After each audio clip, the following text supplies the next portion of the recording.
नमस्कार। मेरा आज के जो वीडियो है वो भारत की स्पेशल एस्ट्रो चार्ट को लेके है। ये चार्ट मैं स्पेशल इसलिए मानती हूँ क्योंकि मैं ये कंसिडर करती हूँ कि ये जो चार्ट है ये भारत की एक रीबर्थ चार्ट है।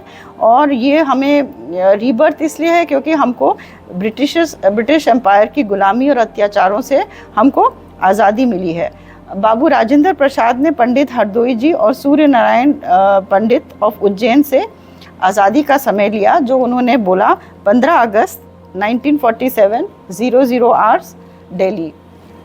ये एक टॉरस लग्न की कुंडली है और मेरा मानना है कि जो हमारे सनातन धर्मी हैं, जो भारतीय हैं, अगर मेरी एनालिसिस को समझ पाएंगे तो मैं सोचती हूँ कि हमारी जो भारत माता है वो धन्य हो जाएंगी। तो ये जो कुंडली बनती है ये टॉरस लग्न की कुंडली बनती है और ये लग्न है टॉरस वृषभ। वृषभ इज़ अ फिक्स्ड लग्न। फिक्स्ड लग्न का मतलब जिसको तोड़ पाना असंभव है।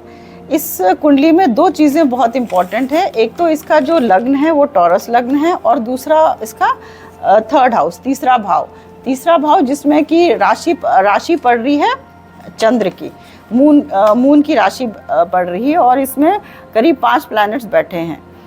मेरी ये सोच है कि ठीक है, आपने ये जो लग्न हमको दिया है टॉरस लग्न, ये फिक्स्ड लग्न है।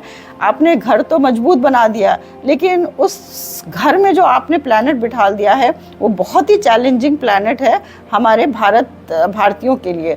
जो प्लैनेट यहाँ बैठा है वो राहु है और राहु बहुत बलवान है क्योंकि एक तो वो अपनी गुरु की राशि में बैठा हुआ है और दूसरा उसका जो नक्षत्र है वो कृत्तिका है, जो सूर्य का नक्षत्र है।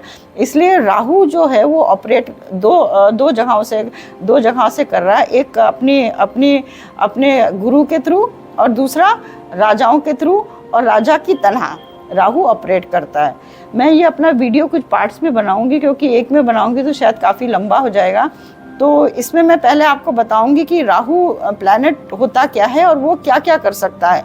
बेसिकली जो मोटा मोटी चीज़ें हैं जो राहु के कैरेक्टर्स होते हैं। राहु इज कॉल्ड अ मलेच। वैदिक एस्ट्रोलॉजी में राहु इज कॉल्ड मलेच। आज के समय में हम राहु को फॉरेनर कहते हैं। फॉरेनर मीन्स जो आपके धर्म के विपरीत है। जैसे हिंदू धर्म के लिए मुस्लिम और क्रिश्चियनिटी विपरीत हो जाती है, तो इनको हम राहु कहेंगे। ठीक। दूसरा है, राहु जो है वो अनकन्वेंशनल प्लैनेट है, अनऑर्थोडॉक्स। वो जो बताए गए मार्ग से अलग काम करता है। जैसे आप हिंदू हैं, आपने मुस्लिम से शादी कर ली, आपने क्रिश्चियन से शादी कर ली, फिर आप जैसे कि आप अपने धर्म का मजाक बनाएं, अपने ग्रंथों का मजाक बनाएं, ये राहु की देन होती है। जैसे कई लोग अपना धर्म परिवर्तन कर देते हैं, ये भी राहु की ही देन होती है। अनकन्वेंशनल प्लैनेट होने की देन होती है। Third, Rahu is a strategic planner.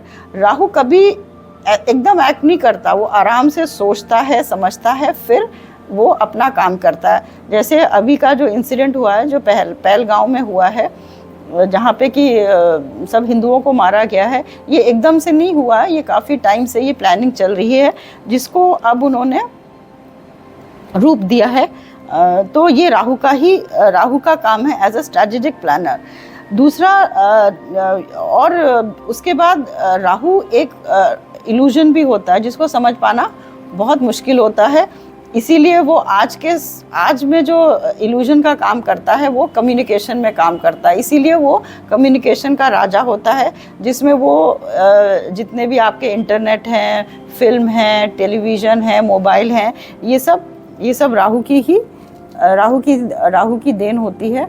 Rahu virus भी होता है, जैसे कोरोना वायरस हुआ, जिसको तोड़ पाना या समझ पाना कठिन ही होता है।